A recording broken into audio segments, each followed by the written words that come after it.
Hola, ¿qué tal? Mi nombre es Jorge Emilio y bienvenidos a su podcast Mi Camino. El día de hoy tengo una invitada muy especial. Voy a dejar que ella se presente. Adelante. Gracias, buenas noches. ¿Te llamas? Jorge Emilio. Jorge, ya ves a ser bien codo que se me olvida tu nombre. Hola, ¿qué tal, Jorge? Soy la primera cuota arcoíris en la historia de México que accede a una diputación federal y de México para el mundo. ¿Quién soy? Soy Salma Luébano Luna. Nací en Minatitlán, Veracruz y tengo toda mi vida viviendo en Aguascalientes. Por lo tanto, soy hidrocanoica. Bien, sí, efectivamente, afortunadamente, soy la primera mujer trans que accede a una diputación federal, ¿sí? Por la cuota arcoíris en la historia de México. Algo muy bonito, algo muy padre, pero algo también maravilloso y algo que me compromete aún más con mi población. Conmigo misma ese gran compromiso y con mi población. Bien. A la edad de aproximadamente unos 17 años de vacaciones, precisamente aquí en Aguascalientes, en aquellos ayer, estamos hablando de unos 30 años, la persecución policíaca hacia nosotras, las mujeres trans, hacia nosotras, nosotros y nosotres, que éramos y somos diferentes según ellos, o que mostramos nuestra identidad, esa persecución policíaca era tan radical hacia nosotras que el hecho de asomarnos, salir a la calle, se nos detenía 36 horas sin derecho a fianza, como una persecución, como peor que criminales, peor, ¿sí? Esto, además de esas 36 horas sin derecho a fianza, justificaban que eran faltas a la moral o atentado al pudor. O sea, hasta dónde su ignorancia, hasta dónde su falta de humanismo.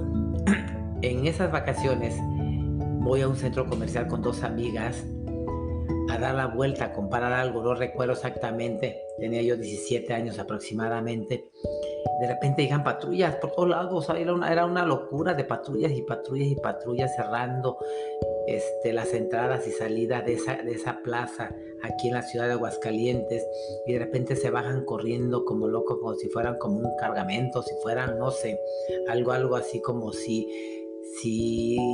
por la locura porque se bajaron no 10 ni 15 policías, era una cosa exagerada.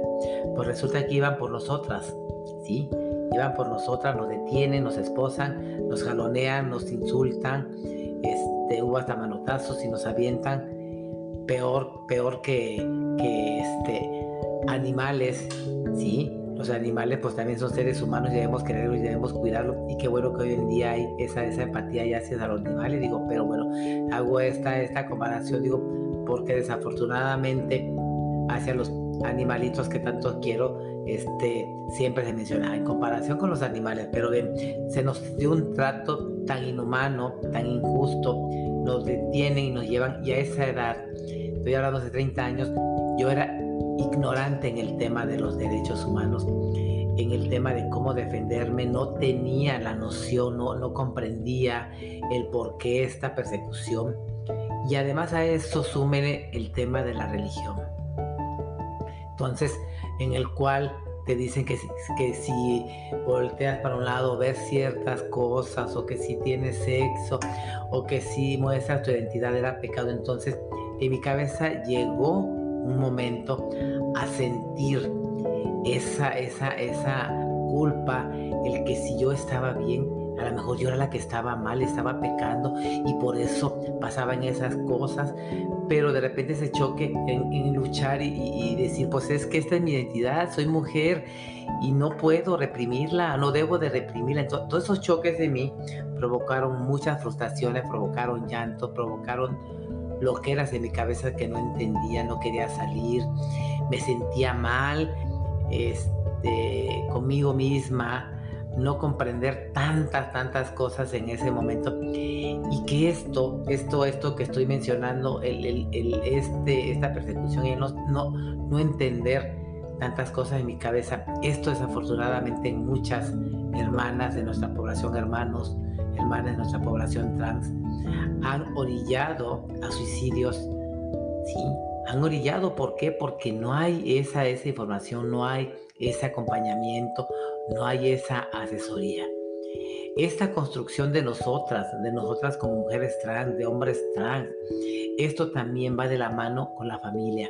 Esto es educación, esto es construcción. Se tiene que construir a la familia, a los compañeros, a las amistades. Y esto es precisamente lo que platicamos al principio, que es el respeto. Esto va de educación, esto va de respeto, esto va de humanismo, ¿sí? Entonces, esa persecución tan injusta, tan inhumana, que a lo mejor hubieran provocado en mí a lo mejor alguna locura por no entender y no comprender, afortunadamente no la hice, ¿sí? Pero sí en mi cabeza pasaban tantas cosas, y esa parte que mencioné que me dejó muy marcada, yo sentir que yo era la que estaba mala, ¿sí? Que yo era que era un pecado ser como soy, y que pues yo era ahora sí la que merecía ese trato por pecar. Todos estos choques existenciales, todas estas luchas internas, todos esos chamucos que desafortunadamente nos machacan desde nuestra infancia, todo esto es lo que ha provocado precisamente tantos suicidios. Bien, en esas vacaciones yo me quería esconder después de esto debajo de la cama. Yo no quería ni siquiera que me voltearan a ver en mi familia, porque pues no quería yo salir y menos pasar una situación de esas con mi familia. Me regreso a Veracruz, de donde soy de Minatitlán, Veracruz. A mi familia desde chicas nos mandaron a estudiar fuera. Me tocó en esos años irme a estudiar a la Ciudad de México. Esto me abrió otro panorama, esto me ayudó a empezar a tener conocimiento en el tema, en mi lucha, en el entender que yo no estaba mal, que debería de defender mi identidad, que debería de luchar por ser una persona feliz, y que pues soy ser humano, así de fácil. Entonces tenía que aprender a luchar y a defender mi identidad, mi lucha en sí. Por azares del destino, me vengo a vivir en esos años a la ciudad de Aguascalientes. Pero yo ya venía empoderada, fuerte, con conocimientos, y eso me permitió llegar y poner un negocio, y este negocio me permitió conocer gente, desarrollarme más, y ese empoderamiento que hacía falta a esta niña de 17 años en ese entonces. Bien, esta persecución policíaca, esta discriminación y ese salvajismo hacia nosotras, la población trans, hacia nuestra comunidad LGBTIQ+, seguía. Entonces nos agrupamos entre varios y varias para precisamente esta lucha.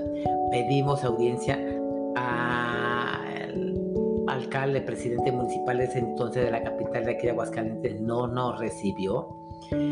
Intentamos 3-4 veces hasta que nos plantamos y tuvimos que irnos varias compañeras trans casi desnudas para que nos pudieran recibir.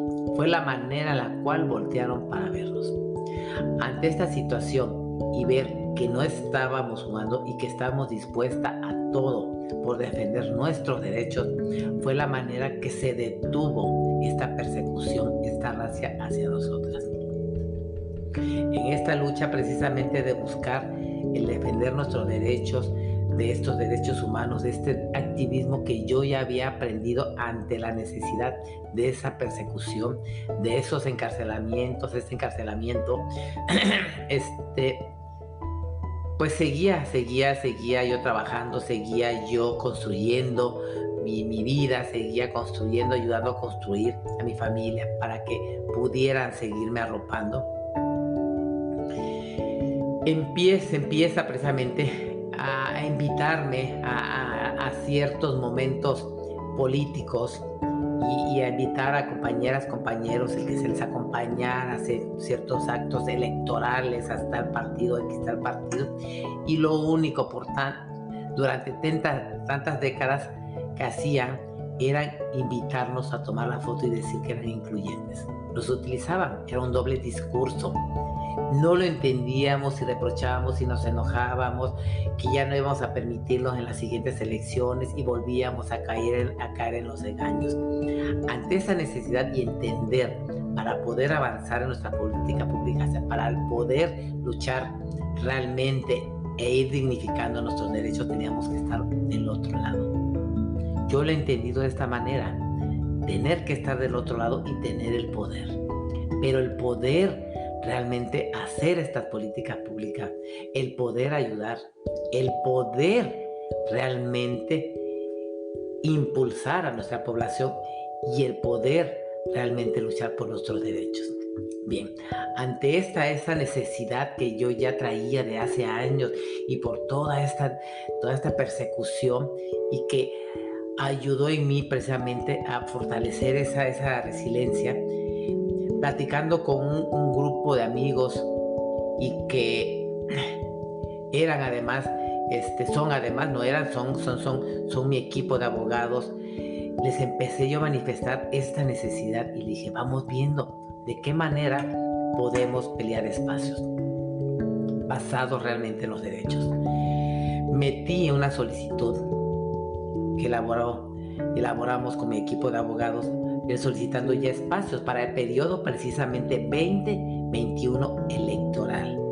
¿Sí? Entonces, en esta solicitud, pues estábamos literalmente solicitando los espacios que se nos incluyeran a los grupos en situación de vulnerabilidad, el poder ya ocupar los espacios. Y obviamente, bueno, pues lo que es nuestra población arcoíris. A pesar de que tenemos un protocolo trans que protege nuestras poblaciones y nuestros grupos trans en el INE, se nos negaron nuestros derechos, se nos negaron esos espacios. Impugno ante el Tribunal Estatal Electoral y en el Tribunal Estatal Electoral marcamos estas acciones afirmativas, esas cuotas para grupos en situación de vulnerabilidad y esa cuota arcoíris. Nos impugnan porque no se les hacía justo que se nos dieran esos espacios. Se va a Sala Monterrey y Sala Monterrey ratifica lo que dijo el Tribunal Estatal Electoral y vuelven a impugnarnos. Se va a Sala Federal y aquí nos hicieron un gran favor. Lo que en su momento pensábamos llevarlo por etapa estos litigios electorales, afortunadamente se dio a lo federal. Entonces ya no quedó en lo local, sino en lo federal. Y esto precisamente lo que ha desatado ese boom, que me imagino que lo han escuchado, que es precisamente estas cuotas arcoíris a nivel federal. Bien, ya se dio el tema a nivel federal, ahora teníamos que bajarlo a nivel local y empezamos a trabajarlos a nivel local. Pues déjenme decirles que esto ha marcado un gran precedente de Aguascalientes para México, de mi equipo de abogados y de Juntos por el Camino de la Diversidad AC, la cual yo presido. Este es un gran precedente internacional, no nada más de Aguascalientes ni de México. Es tanto este impacto que todavía no han como que sentido ese sabor precisamente de este gran logro, este gran avance que hemos dado y de este gran momento histórico. Esta es una lucha que apenas empieza. O sea, se dio ese brinco, pero viene todavía el gran trabajo. ¿Sí? Yo he manejado nuestra historia en México como 4 momentos importantes. El primer momento es cuando se empiezan a visibilizar estos colectivos que yo en su momento gritaba y que necesitaba. Son los colectivos en la historia de México que empiezan a visibilizarse, y lo de las primeras marchas o la primera marcha en los años 70. En los años 80 viene para mí el segundo momento, que es desafortunadamente este tema de la pandemia, ¿sí? este señalamiento hacia nuestra comunidad, hacia nuestra población LGBTIQ+. ¿De cuál pandemia estoy hablando? De la pandemia del VIH-Sida, ¿sí? Entonces, un señalamiento y una discriminación pues ahora sí, tan encarnizada hacia nosotras, que decían que era un tema exclusivamente de nosotras, ¿sí? De nosotros y de nosotras. Afortunadamente avanzamos en ese tema y se quitó el estigma que era, ¿sí? O ese señalamiento que era nada más para nuestra población. Y bueno, logramos afortunadamente quitar ese estigma hacia nuestra población. Pasaron muchos años, duró muchos años, pero afortunadamente avanzamos. Por eso la importancia de este segundo gran momento. Para mí el tercer momento es en los 2000, cuando se dan precisamente estas otras acciones afirmativas, pero en el tema de matrimonios igualitarios, la identidad de géneros que ya empieza y que todavía no hemos podido avanzar como debe de ser y homologarla a nivel nacional, pero bueno, ya ese es un tema que me tocará como legisladora, pero ese es el tercer momento para mí. Y para mí, el momento actual de nuestra población LGBTIQ+, son las cuotas arcoíris. Las cuotas arcoíris están marcando ese gran precedente histórico en el cual se nos permite ya, ¿sí?, ese libre tránsito políticamente. Entonces, son momentos muy importantes, son momentos que se deben de señalar y que los estoy señalando, y en el cual me honro de ser parte de ese momento, de ser parte, de ser promovente de esas acciones afirmativas, de estas cuotas arcoíris, y de ser también, como lo mencioné al principio, la primera mujer trans que accede a una diputación federal por el tema de estas acciones que son cuotas arcoíris a nivel nacional en la historia de México y a nivel internacional, porque no hay ningún otro país que tenga acciones afirmativas en cuotas arcoíris. Entonces, bueno, pues son logros de lucha, son logros de resiliencia, son logros que es esto algo que he ido sembrando y que este momento se está cosechando y está beneficiando no nada más a las cuotas arcoíris, a nuestra población LGBTQ+, sino luché para que fuera para los grupos en situación de vulnerabilidad. Ya habían acciones afirmativas, ya habían cuotas para ciertos grupos en situación de vulnerabilidad, pero afortunadamente con todas estas acciones se aumentaron los espacios, aumentaron las cuotas para estos grupos, y además, bueno, también con mi equipo trabajándolo, logramos el reconocimiento de lo no binario. ¿Qué es lo no binario? Aquella persona o persone que no se identifica ni como hombre ni como mujer, que es lo binario. Lo binario es hombre o mujer. Entonces hay personas que no se identifican ni como hombre ni como mujer. Es lo no binario que ha existido, pero que jurídicamente no existía.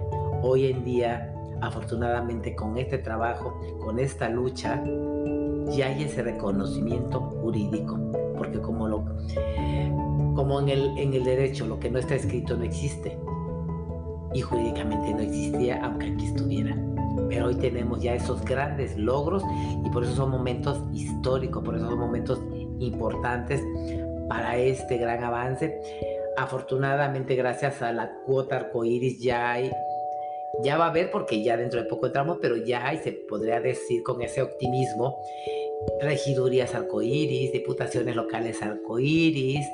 Pues bueno, qué decir, la diputación arcoíris, la que voy, gracias a también en gran parte porque mi partido me consideró, y le cual estoy muy agradecida a mi partido Moreno para hacer yo esa acción afirmativa. Entonces, pues ya vamos a ocupar más personas, los que a lo mejor yo creo que pensábamos que a lo mejor en 20, 30 años se hubieran logrado, y que afortunadamente se lograron en este momento tan histórico para mi partido Morena, tan histórico para mi presidente. Entonces, pues son logros, son satisfacciones, son sueños, son realidades, son hechos, y también grandes compromisos para realmente luchar precisamente por esa cuota arcoíris.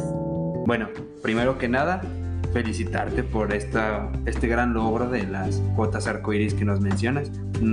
Son cosas como pues nuevas para todos, como lo mencionas, para todo el país, incluso es una noticia internacional como nos contabas ahorita. Pero me gustaría hablar un poquito sobre tu historia, algo que nos mencionabas, que algo que siempre los has señalado comenzaba primero por las leyes y la religión. Estas cosas que siempre es como lo que amarran y te dicen solamente existen dos géneros, hombre y mujer, y así se hace. Pero todas estas cosas, también lo mencionábamos ahorita, era ¿quién escribe las leyes? Las leyes las escribe siempre un hombre y lo hace con base a su conocimiento, que es poco, mucho, que normalmente es muy poco. Y algo que importante que mencionas, la familia, que la familia es de donde empieza como a sembrarse todo esto, a partir de la educación y del respeto. Entonces, para todos nuestros oyentes, lo más importante para la familia, que quiero que lo empecemos como desde casa, es educando y respetando, porque a partir del conocimiento es de donde empieza a florecer todo esto, todos estos logros que tú ejerces. Desde que vas a México, empiezas a conocer todas estas cosas, leyes, sabes cómo defenderte, vienes aquí a Aguascalientes y traes todo tu conocimiento, y a partir de ahí empieza como este boom, digamos, que en Aguascalientes, a partir de todo esto que empiezas a hacer. Mencionas algo importante, que es visibilizar. A partir de visibilizar los problemas, de visibilizar toda la comunidad, es de donde empiezan como a surgir todas estas cosas, digamos que estos beneficios.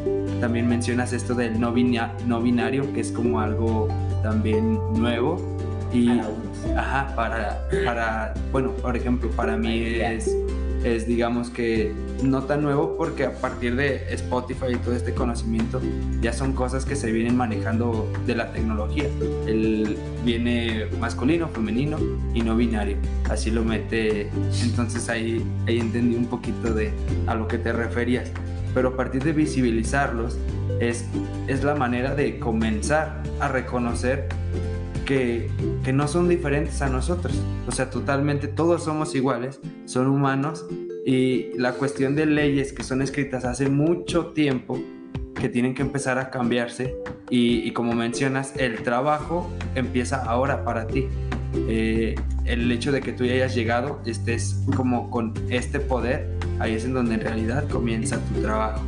Y lo mencionas porque normalmente la sociedad siempre señala a los políticos de que llegan al poder y se olvidan del pueblo, pero yo te siento a ti muy convencida de esto. Tú vas a ir y vas a trabajar en ello, porque esto fue todo este trabajo lo hiciste para ahora comenzar el verdadero cambio, para apoyar a todo el país, a todas las personas, porque es una comunidad que se empieza a visibilizar cada vez más, y esa es la importancia del trabajo, y digamos que para las siguientes generaciones va a ser aún más sencillo por el trabajo que vas a empezar a desarrollar.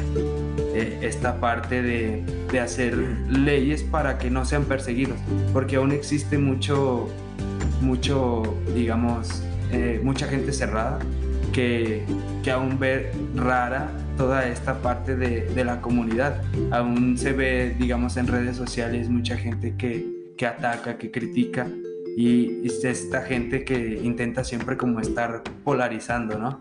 El ser, o estás con nosotros o estás en contra de nosotros, y vemos cada vez más normalizado a la comunidad. Hoy es último día del mes, pero estuvimos en el mes Pride, en el que se normaliza totalmente, como todas las marcas intentan como llamar a la comunidad, llamar a todas las personas a que vean que existen, porque normalmente es como que se les invisibilizaba, ¿no? En el pasado. Es algo que me cuentas. Nos hablas de los momentos, la marcha, que es el primero de visibilizar. El segundo esta pandemia del VIH, que a partir del conocimiento es como empiezan a solucionar, porque con el avance de la tecnología y de la ciencia es cuando se dan cuenta de que el SIDA le da a cualquier persona, no solamente le daba a homosexuales, que es como tengo entendido a lo que se señalaba. Después nos mencionas el matrimonio igualitario, que empieza a partir de los 2000. Hace poquito, creo que hoy en la mañana, ayer, fue Baja California. Ayer, hace unos días fue en Sonora, y se está avanzando en ese aspecto. Aún queda mucho por lo que mencionas, por ejemplo, el proceso que batallaste tú para tus identificaciones y todo eso, que es un proceso largo y es tardado. Creo que alrededor de 3 meses es lo que se tardan en la documentación y todo eso, como muy burocrático todo esto, y llegamos al final, las cuotas arcoíris, que es algo que tú has logrado con todo este tiempo de trabajo. Es algo pues respetable, aplaudible, porque cualquier persona pues se hubiera rendido al primer no. Normalmente es lo que hacen las personas cuando se les niega algo en diferentes ocasiones. Y tú nos mencionas que es una lucha de muchos años, 30 años alrededor, es de lo que llevas tú con esto.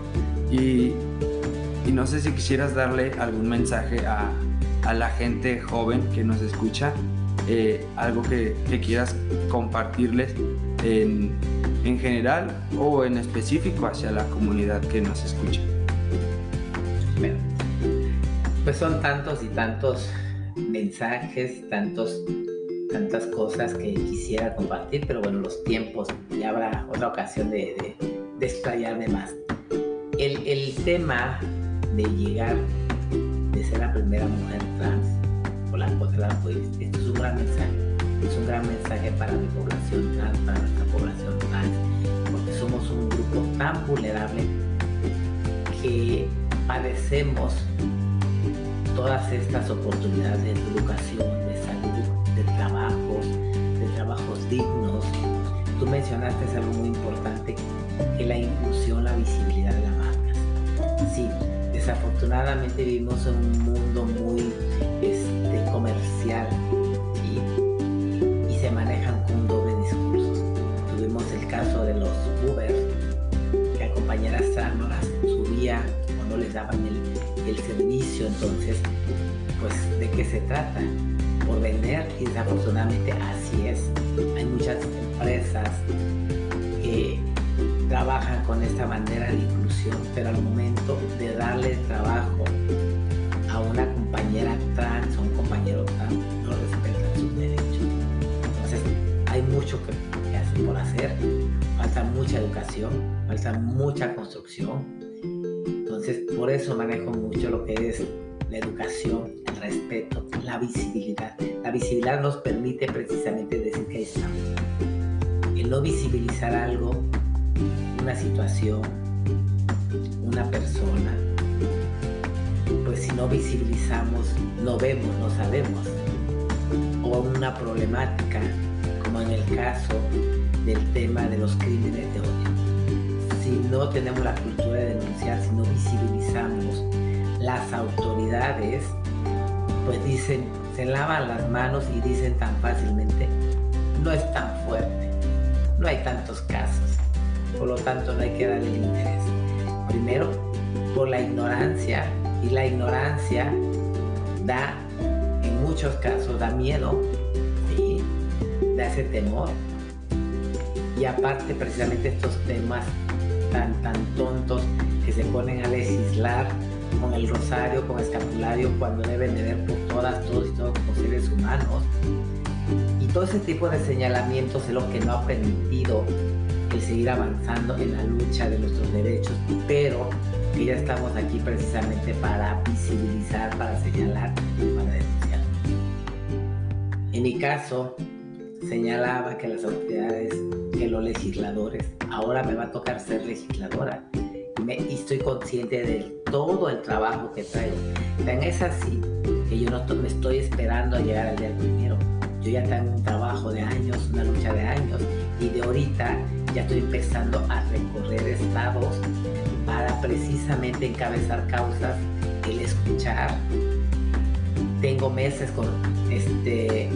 teniendo reuniones por Zoom con grupos, con colectivos, con compañeras, compañeros, legisladores, alcaldes, para precisamente escuchar sus partes, sus historias de vida, sus trabajos, porque esto a mí me está permitiendo nutrirme aún más, y esto me va a permitir que toda esa información me ayude a avanzar en mi agenda. Entonces, yo no me estoy esperando el día primero. O sea, mi compromiso es a más del 100, porque soy la mujer que va por la cuota arcoíris, porque lo he vivido, lo he padecido, he tenido esos encarcelamientos, esas persecuciones, esta discriminación, estos llantos que viví en su momento y que no quería ni salir de casa, y que pensaba yo en su momento que yo era la que estaba mal, que yo era la que estaba equivocada, y es todo lo contrario. Y mi mensaje es decir que sí se puede. ¿Quién hubiera pensado que una mujer trans en este momento, y que vamos dos, afortunadamente, pudiéramos llegar a ser legisladoras federales? Esto se puede. Esto para mí es un gran mensaje para mi población trans, y decirles, sí podemos, hay que luchar. ¿Sí? ¿Por qué? Porque nuestra población trans no llegamos ni siquiera a los 35 años, porque nos están matando por falta de oportunidades.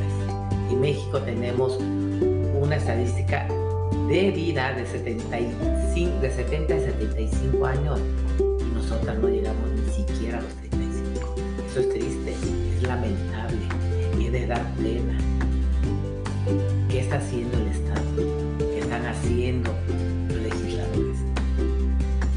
Nada. Entonces, viene un gran trabajo en el cual ya como legisladora voy a tener que empezar a rascar y empezar a trabajar todas estas leyes para precisamente dar eso transversal que es educación con trabajo, trabajo con educación, educación con salud, salud con educación. Es todo. En la Agenda 2030 de las Naciones Unidas, sus 17 puntos, todos son transversales y en todos entramos. Entonces es un gran trabajo, es una gran lucha. Y yo llevo esta dinámica de ir avanzando. ¿De qué manera? Haciendo foros, ¿sí? Cabildeando, informando. El informar te da conocimiento, te da poder. Y a la gente que se informa, a las personas que se informan o personas que se informan, se dan cuenta porque lo estás visibilizando y despierta una sensibilidad. Va quitando todos esos estigmas, va quitando todas esas marañas que nos han estado metiendo, y que porque somos pecadoras, y porque somos de lo peor, y porque somos peor que lo peor. Entonces, no es así, somos seres humanos. Y tú que me escuchas y que estés pasando por una situación parecida o similar, no te avergüences. No te avergüences, al contrario, lucha por lo que quieres, ser feliz. Sé feliz y vive tu vida como tú quieras vivirla sin afectar al tercero. Pero vive y lucha por ese sueño, por esa identidad que tú llevas dentro, y que esa identidad que tú quieres manifestar y quieres quitársela a todo el mundo. Y sé feliz. Con cariño, con respeto, con educación, con formación. Eso nos permite el seguir avanzando, y eso nos permite el seguirnos construyendo, y eso nos permite empoderarnos y ayudar a construir a nuestros padres, a nuestros hermanos, para que ellos también puedan entender, porque esto es una lucha colectiva. Y con este colectivismo es como realmente vamos a poder avanzar. Entonces, no se arrepienta, no se avergüence, luche por lo que quiere. Esta es la prueba. llegar a ser, ahora sí, diputada federal, legisladora, y ese gran ejemplo demuestra que podemos y por qué no podemos. Muy bien, muchas gracias por ese gran consejo. El no rendirse, el seguir luchando, pues viene de un ejemplo de años de trabajo, mucho tiempo de estar estudiando, de estar pues picando piedra, porque siempre ante esta sociedad, bueno, México es un país como pues que siempre está señalando a las minorías. Entonces es estar como nadando contra corriente y estás logrando hacer la diferencia con todo esto en el país. Entonces pues muchas felicidades y muchas gracias por estar el día de hoy aquí. Es un honor el poder tenerte aquí. Muchas gracias por brindarnos este espacio y pues felicitarte por tanta lucha, por no rendirte, porque como te menciono, el país siempre está asesinando a todo el mundo. Tenemos estas estadísticas. Bueno, yo sabía que se mata un homosexual cada 2 días, entonces es estar sobreviviendo, ya más que viviendo. Entonces esperemos que con el tiempo, con el conocimiento y con todo esto que señalas que vas a poder empezar ya como a hacer pasos más grandes, más firmes sobre el país, que se vayan reconociendo los derechos de todos y vernos a todos dentro de una misma sociedad como iguales. Incluyentes. Más incluyentes. Así es, incluyentes. Bueno, pues esto es todo por el día de hoy. Gracias por escucharnos. Mi nombre es Jorge Emilio. Salma Luevano Luna, orgullosamente mujer trans y primera mujer trans que accede a una diputación federal por una cuota arcoíris en la historia de México y del mundo. ¿Cómo les quedó el ojo, Sí. Cuotas arcoíris. Muy bien. Seguiremos escuchando de ti en todos lados, porque esto es un gran paso. Así que muchas gracias. Esperemos encontrarnos en otra oportunidad. Gracias a ustedes por escucharnos y esto fue Mi Camino. Muy bien, chicos.